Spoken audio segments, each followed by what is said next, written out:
Bueno, muy buenos días. El día de hoy les estaremos hablando acerca de algunos medios de transporte que se utilizan en la industria para trasladar principalmente cargas e información. Mi grupo está conformado por Angie Camaño, Natalia López, Daniel Pupu, Salva Tito y mi persona, Exxon Bolívar. En primera instancia les estaremos hablando sobre el transporte ferroviario. Este es un medio de transporte terrestre, el cual se utiliza para transportar principalmente personas y mercancías, y este ha sido clave para el desarrollo económico e industrial de muchos países. Este se ha destacado principalmente en el transporte de carga debido a su gran capacidad, su alta eficiencia y su bajo impacto ambiental. Bueno, ahora voy a hablar un poco acerca de la evolución. En el siglo XIX se inventaron los primeros locomotoras a vapor. En el año 1825 puntualmente se inauguró la primera línea ferroviaria pública del mundo. Esto fue en Inglaterra. A partir de ahí, la locomotora se empezó a usar como medio principal para mover en su momento carbón, minerales y otros productos agrícolas durante la revolución industrial. En los años 1950, con el auge del transporte por carreteras y la expansión del automóvil, algunos países empezaron a olvidar o abandonar, por decirlo de alguna manera, sus redes ferroviarias. Sin embargo, el tren de carga se siguió utilizando para mover grandes volúmenes de carga en países que tenían gran expansión territorial, como lo eran en su momento Estados Unidos, Rusia y Canadá. En los años 2000 se revitalizó el tren de carga con la globalización y el crecimiento del comercio internacional. Ahí pues se inventaron los trenes intermodales, los cuales podían mover fácilmente contenedores desde puertos a centros logísticos, los cuales pues permitía que se conectaran con otros medios de transporte. Y bueno, actualmente se han modernizado con trenes eléctricos e incluso algunos que son de hidrógeno, se han digitalizado las rutas y se ha apostado por un enfoque sostenible. Algunos países potencia, como son China, Alemania y Estados Unidos, están invirtiendo mucho dinero en sus corredores de carga para volverlos más rápidos y limpios en el sentido de la contaminación. Las ventajas del transporte ferroviario son las siguientes. En primer lugar, tenemos su alta capacidad. No es un secreto que este medio de transporte pues, es capaz de mover grandes volúmenes de mercancías pesadas a granel de una manera muy eficiente. En segundo lugar, tenemos su eficiencia energética y ambiental. Este medio de transporte consume menos combustible que otros, como lo pueden llegar a ser los camiones o los aviones, lo que reduce considerablemente los costos operativos y reduce también la contaminación que pues, esto emite. Y por último, tenemos que es el que brinda mayor seguridad y confiabilidad, ya que estos son los que presentan la menor tasa de accidentes cuando lo comparamos con otros medios de transporte terrestres y también son los que menos se han afectado por cuestiones del clima o del tráfico. Pero no todo es bueno, también tiene sus desventajas. En primer lugar, es que su infraestructura es muy limitada. Esto quiere decir que los ferrocarriles solamente operan donde hay vías férreas, lo que impide el acceso a muchos de los destinos finales, los cuales habría que hacer llegar la carga con otro medio de transporte. Segundo, requiere de una alta inversión inicial. Cuando se va a construir un sistema ferroviario, se tiene que incurrir en unos costos muy altos de construcción y mantenimiento de vías, en la compra de locomotoras y en la construcción de terminales ya sea de pasajeros o de cargas. Y por último, es que ofrece menor flexibilidad comparado con otro medio de transporte, claro, ya que no es ideal cuando las entregas son urgentes o pequeñas, ya que este se ajusta más cuando las rutas son planificadas y los volúmenes de carga son muy grandes. Los tipos de vagones que hay, le hablaré muy brevemente del uso de cada uno. Tenemos el vagón de mineral de tolva en primera instancia, que básicamente para el transporte de carga a granel, el de góndola de techo duro, que es cuando el producto que se transporta, la madera que se transporta, es sensible a la intemperie, el de viruta de madera, que es para transportar ya sea astillas o residuos de madera, el de automóviles, que es para transportar pues vehículos, el de góndola que es para transportar carga pesada como chatarra o carbón, el plano que es para transportar maquinaria o carga que está sobredimensionada, el plano de mamparo que es para la carga larga que necesita soporte, el plano de centro dormido que es cuando la carga es muy alta o pesada, el de contenedores que pues para transportar contenedores, el refrigerado que es para transportar pues productos o alimentos que sean perecederos, el de tanque que es para transportar líquidos, ya sean combustibles o químicos,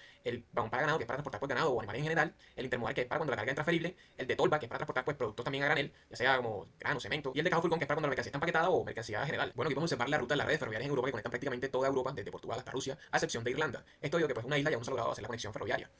Un dato interesante de Europa es que permite recorrer más de 15.000 kilómetros en trenes de alta velocidad, lo cual en muchos de los casos los tiempos de transporte entre ciudades de distintos países son mejores o similares a los vuelos cortos. En segundo lugar tenemos la ruta ferroviaria de Estados Unidos, que prácticamente conecta el país en su totalidad de este a oeste, de norte a sur. Podemos observar aquí que la mayor cantidad de redes ferroviarias se encuentra en la zona este de Estados Unidos. Esto debido a que la mayor concentración de industria pues, se encuentra en esta zona del país. Un dato interesante es que Estados Unidos cuenta con 225.000 kilómetros en redes ferroviarias, lo cual es mucho más incluso de lo que hay en Europa.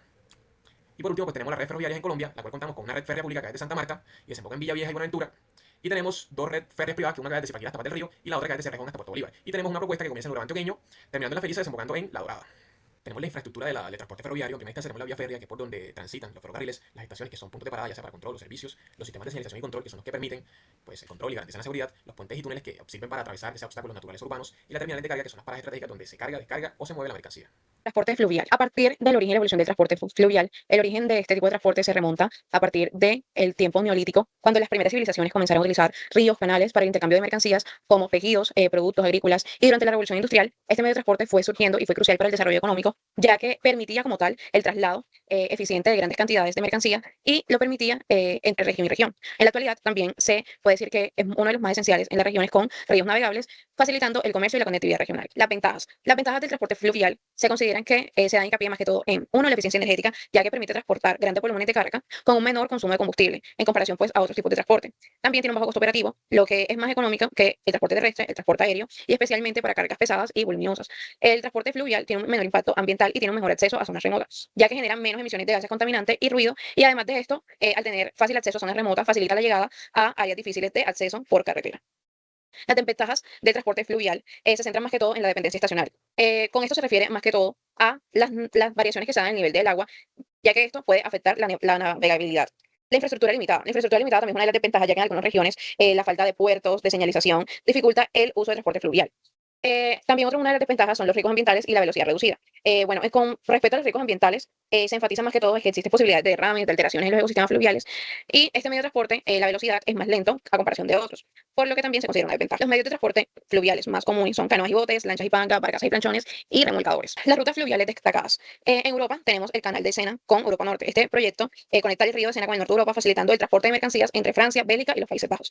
En América Latina tenemos dos grandes canales. La hidrovía Panamá-Paraguay, que abarca los ríos de Paraná y Paraguay, permitiendo el transporte de productos agrícolas, minerales, entre los países como lo son Brasil, Bolivia, Paraguay, Argentina, Uruguay. Y la otra es la hidrovía de Paraná-Tieté. Esta está ubicada en Brasil y conecta más que todo las regiones del sur, sudeste y centro de este, facilitando el transporte de cargas y mercancías y también pasajeros a lo largo de los ríos Paraná y Tieté. Otras rutas fluviales destacadas en Estados Unidos, bueno, tenemos el río Mississippi, que es una de las principales arterias fluviales del país. Es una de las más esenciales para todo lo que es de productos agrícolas y esta ayuda a traer mercancías desde el interior hacia el Golfo de México.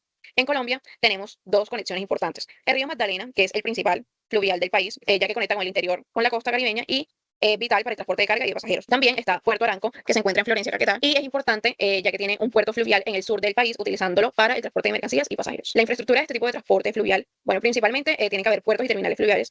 Son instalaciones que están ubicadas a orillas de ríos navegables, equipadas para la carga y descarga de mercancías y pasajeros. Los canales y las esclusas, que son obras que permiten claramente la navegación en zonas de variación de nivel y para conectar diferentes cuerpos de agua, río, mar y así sucesivamente. La señalización y el balizaje son elementos que garantizan como tal la seguridad y la orientación de las embarcaciones que viajan y el dragado y el mantenimiento de los cauces, que son operaciones para mantener lo que es la profundidad y la navegabilidad de los ríos. Bueno, transporte por ondas. Se refiere a la transmisión de datos, señales o energía a través de cables mediante ondas electromagnéticas. Es utilizado para comunicar y transferir información como señales de internet, televisión, radio o telefonía y para distribuir energía eléctrica, conectando distintos puntos de manera rápida, segura y eficiente. La evolución por el transporte por ondas en 1830-1860, el telégrafo, ondas eléctricas por cables, fue como el primer medio de comunicación a larga distancia, usando también el código Morse. De 1890 a 1830 se implementaron las radios, ondas electromagnéticas AM y luego después FM. Tuvo un impacto inalámbrico ya que era el primer sistema masiva de voz y música. A 1940, 1970 ya vemos la televisión, que son más que todo ondas de radio para señales de audio y video, y tuvo un gran impacto de entretenimiento e información visual. Ya en 1980 y a los años 2000 se implementó la telefonía móvil, que fueron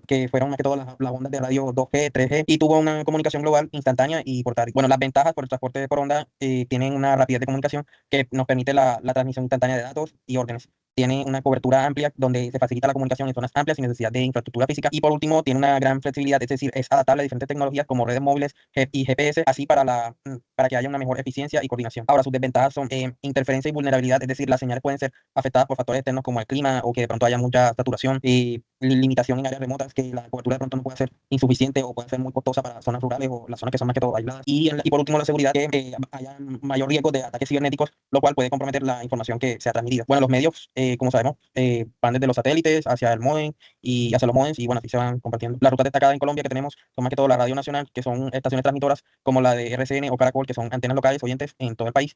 También tenemos cables submarinos en la costa Caribe, es más que todo una señal óptica que va desde Colombia hacia Estados Unidos y Europa mediante un cable submarino llamado Arcos, que su entrada va desde Barranquilla, Cartagena, que va dirigido hacia nodos internacionales. También tenemos la red de microondas y terrestres, que son más que todo las torres repetidoras, es decir, entre las mismas ciudades o zonas montañosas como son Medellín, Manizales, que son áreas o regiones con difícil acceso a fibra óptica. Por último, la infraestructura, que bueno, son sistemas. Tenemos los sistemas de comunicación por radio VHF y UHF. En las instalaciones portuarias y fluviales se utilizan estos tipos de radio para poder coordinar las operaciones entre las embarcaciones y su personal en tierra. Tenemos también un sistema de identificación automática, es decir, radar, que son dispositivos que emiten y reciben las señales de ondas para así identificar las embarcaciones y su velocidad en tiempo real. Y las valijas y bocinas electrónicas, que son transmisores que van equipados con ondas para su localización, incluso cuando haya niebla o poca visibilidad. Ok, ahora pasaremos a explicar el transporte por ductos. Su evolución histórica tenemos que sus orígenes van desde 1865, donde surgen los primeros oleoductos en Estados Unidos, y se usaban tuberías básicas como hierro con poca capacidad y tecnologías limitadas. En 1920 es donde comienza la mejora de los materiales como el acero y en los sistemas de bombeo. El transporte por ductos se expande a nivel mundial, incluyendo Europa y América Latina. En 1970 es donde se comienzan a implementar los sistemas de monitoreo remoto como el SCADA y se desarrollan grandes proyectos internacionales. Desde 2000 hasta la actualidad es donde aparecen las tecnologías como sensores, análisis predictivos y materiales avanzados. También se comienzan a incorporar nuevos productos como el hidrógeno y el dióxido de carbono. Dentro de las ventajas tenemos el bajo costo operativo, ya que una vez construido el sistema, no se requiere poca energía y mano de obra para operar. Transporte continuo y automatizado, ya que los ductos permiten el flujo constante de productos sin interrupciones con monitoreo remoto. Y menor congestión vial con reducción de emisiones, ya que al sustituir el transporte terrestre pues se disminuye el tráfico y las emisiones de dióxido de carbono. En las desventajas tenemos una inversión inicial elevada, ya que la construcción de los ductos requiere una gran inversión en materiales, terreno, permisos y tecnologías. La vulnerabilidad a sabotajes y robo, ya que en países como Colombia las tomas ilegales afectan seriamente las operaciones, ya que se presentan un gran número de pérdidas. Y el riesgo ambiental, ya que que las fugas o rupturas pueden causar daños graves a ecosistemas y fuentes de agua. Dentro de los tipos tenemos los oleoductos, que son para el petróleo y sus derivados, los poliductos para varios productos líquidos, los gasoductos para el gas natural y gases industriales, y los ductos de agua y químicos para industrias o acueductos. Es importante resaltar que los medios transportados suelen ser fluidos o gases. En su infraestructura, pues tenemos que cuentan con las tuberías, las estaciones de bombeo o compresión, las estaciones de recibo y entrega, sistemas de control y monitoreo, las válvulas de seccionamiento y la infraestructura de soporte. En el volumen de carga, pues tenemos que cerca del 85% del gas natural y el 70% del petróleo en Colombia es transportado por ductos. Colombia cuenta con una red de oleoductos y gasoductos claves para su economía. Entre ellos tenemos el oleoducto central de Ocensa, que va desde los Llanos Orientales hasta Coveñas, el oleoducto de Caño Limón en Coveñas, oleoducto bicentenario y trasandino, y por último el gasoducto de Promigas y TGI, que conectan las regiones del interior con la costa y Venezuela.